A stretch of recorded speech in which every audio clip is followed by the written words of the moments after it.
Qui honores-tu dans ta vie? Récemment, en fait, nous avons célébré la fête des pères. J'espère que tu as pris le temps de dire à ton père, à ton oncle, à ton grand-père une bonne fête des pères. Ou bien si tu es comme moi, qui est cette personne-là qui a perdu son papa très tôt, vraiment, non, désolé, mais j'espère que tu as pris le temps et que tu as des figures masculines, que ce soit ton pasteur, quelqu'un en fait que tu honores dans ta vie, qui porte en fait maintenant cette jaquette en fait de papa. Mais j'aimerais en fait te parler aujourd'hui de l'importance de la relation père-fille en fait. Et comment c'est important, comment cette relation en fait peut jouer beaucoup dans ta vie, surtout en tant que femme. Et comment ça peut jouer aussi avec la réussite, d'accord, de tes affaires, de ton foyer en tant que femme, de ta relation avec tes enfants toi-même, de ta relation avec ton époux, ton conjoint, ton fiancé, etc. Ou même dans ton propre caractère en tant que femme. Je disais tantôt en fait que j'avais perdu mon papa. Et malgré cela, en fait, en dépit de cela, en fait, je n'ai pas grandi vraiment avec mon père. Donc, ce qui fait que l'affection paternelle, je ne l'ai pas eu vraiment en tant que telle. Mon papa et ma maman se sont séparés, j'avais que 2 ans.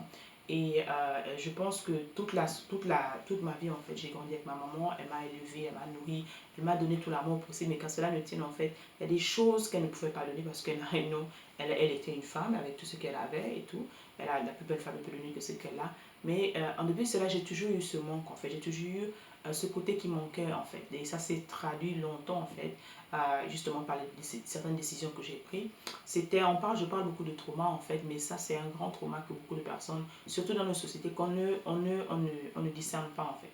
Parce que demain, beaucoup après, demain après, mais les enfants changent de caractère, les enfants deviennent soit nerveux ou les enfants se mettent à avoir certains comportements. C'est plus la question, mais comment en fait l'enfant est devenu comme ça? Mais c'est justement parce qu'il y a quelque chose qui est à l'intérieur d'elle ou de lui inconsciemment en fait, un trauma, la comparaison des traumas en fait, qui a causé un dysfonctionnement d'accord, hormonal et tout, psychologique et psychique, qui fait en sorte que l'enfant a modifié son caractère par rapport à l'environnement dans lequel il était, par rapport en fait à la situation dans laquelle il a grandi en fait. Et je parlais tantôt de la relation père-fille en fait. Le père a cette grâce et cette magie que la maman n'a pas en fait. Le père et la fille ont une connexion très spéciale en fait. Si tu vois, généralement dans certaines familles où tout va plus que bien, certaines mamans sont jalouses de leur fille parce que la fille a une certaine affection, il y a une certaine relation très spéciale entre le père et la fille en fait. Ce qui fait que la fille, son premier, en fait, qu'on peut dire, sa première figure masculine, c'est son père généralement, en fait. La personne qui l'introduit au monde masculin en tant que son père, c'est avec elle, généralement, qu'elle a certaines conversations, des copains, etc. C'est avec, comment dire, l'auto-estime de la fille, en fait, se travaille généralement avec l'autorité qu'elle a devant elle de son papa. Généralement, c'est son papa qui l'aide en fait à affirmer cette confiance en elle, qui lui dit oui, tu es ma princesse, d'accord, je ferai tout, en fait, aucun homme en fait ne pourra te donner tout ce que je peux te donner, d'accord. Et tu vois, ces papas souvent qui sont très très très possessifs, donc la fille grandit avec cette estime d'elle-même, elle sait que mon papa va me protéger, donc l'instant protecteur déjà est là, mon maman va me protéger, s'il y a un monsieur ou un copain, quelqu'un, en fait, je vais appeler mon papa. Donc si vous voyez même les enfants, quand ils jouent généralement, ben, c'est toujours ça, en fait, ils vont appeler mon papa. Et cet enfant qui n'a pas la possibilité de dire, ben, je vais appeler mon papa, je vais dire à papa, etc. Et malgré, en fait, il a toujours ce petit bémol à l'intérieur de lui, en fait. Et ça lui fait qu'il n'arrive jamais à appeler papa comme les autres. Donc, déjà, en grandissant avec les autres qui ont peut-être leur papa, les gens en allant à l'école avec les autres qui ont peut-être leur papa, par exemple, les papas viennent à la réunion des parents d'élèves, toi, ton papa ne vient jamais. Le papa vient à différentes cérémonies, lorsqu'il y a des jeux, des sketchs à la fin de l'année, etc. L'enfant grandit avec cet équilibre-là, soit le père et la mère, ou le père, d'accord, celui qui est plus disponible, bien, mais généralement, d'accord, pour beaucoup, c'est le papa.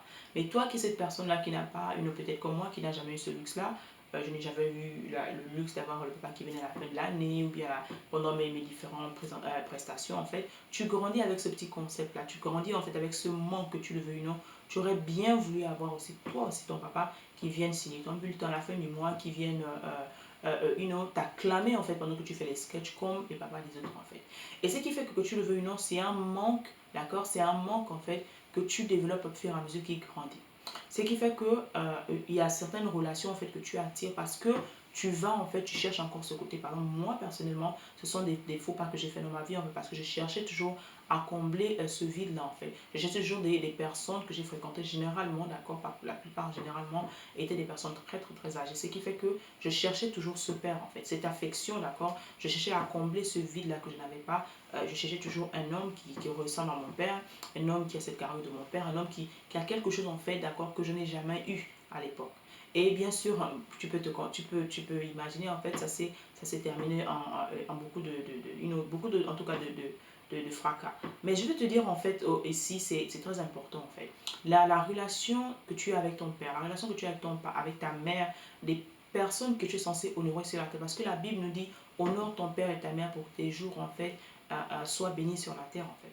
Je sais qu'aujourd'hui, la société d'aujourd'hui, nous s'en fout de ça. On se dit, ah, tu travailles, tu es marié, tu as des enfants, mais on s'en fout des parents. Mais laisse-moi te dire, en fait, que les parents, après Dieu, en fait, sur la terre, ce sont les parents. Et quelqu'un un jeune que j'ai interviewé récemment pendant la fête des pères, j'espère que tu vas prendre le temps d'aller écouter sur mon podcast en français.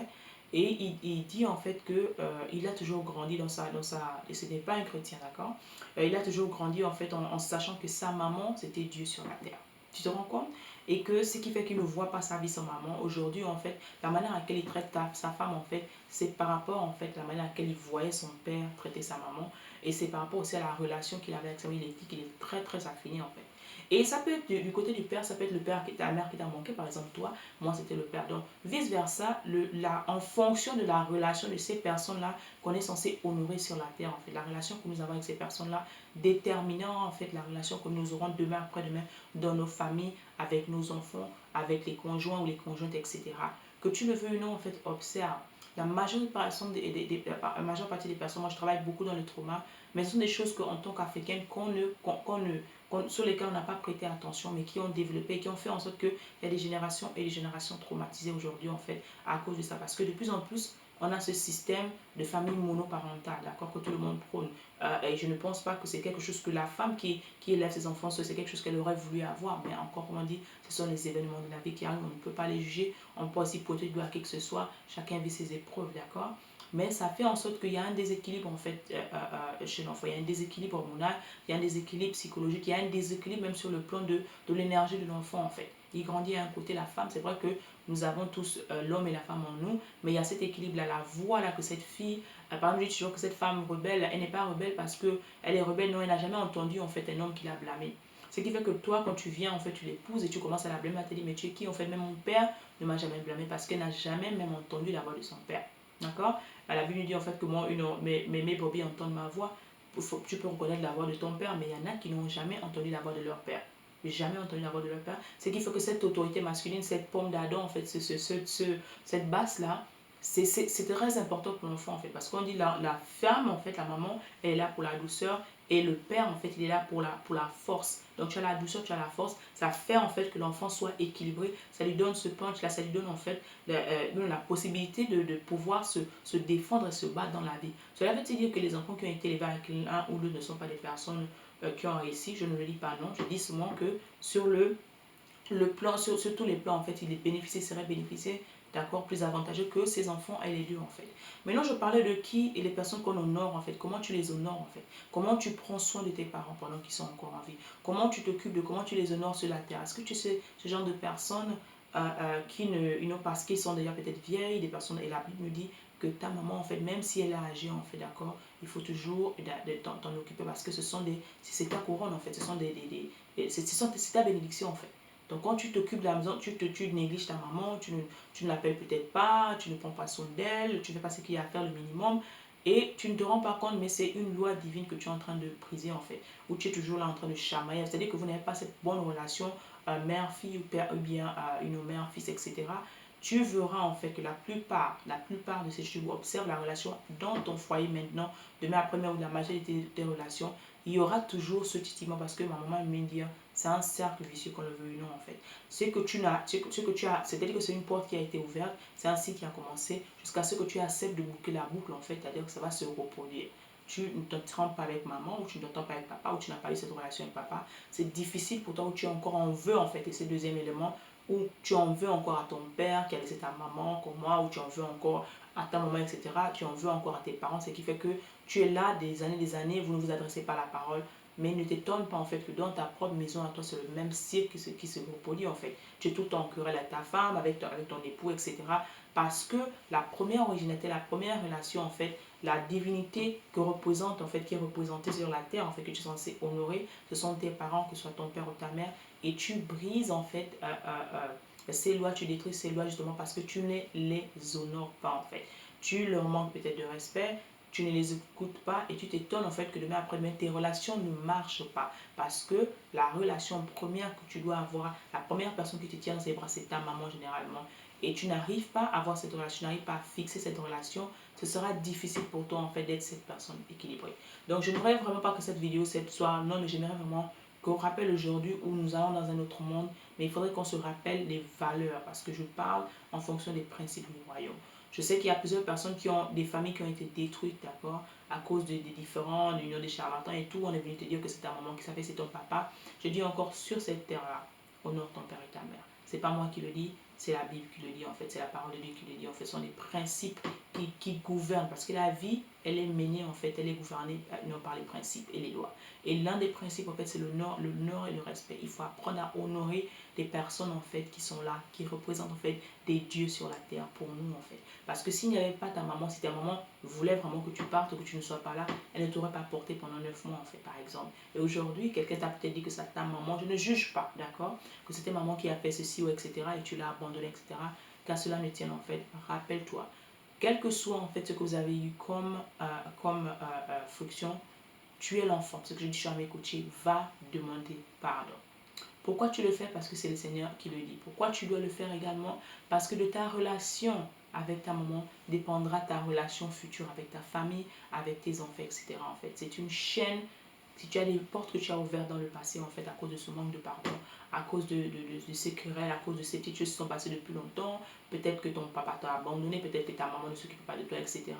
Et tu n'as pas fermé ces portes, tu n'as pas réglé cette relation avec ta maman, ce sera difficile en fait que demain après-demain tu sois cette personne épanouie, cette femme épanouie, cette femme vraiment qui jouit de son foyer en tant que telle en fait.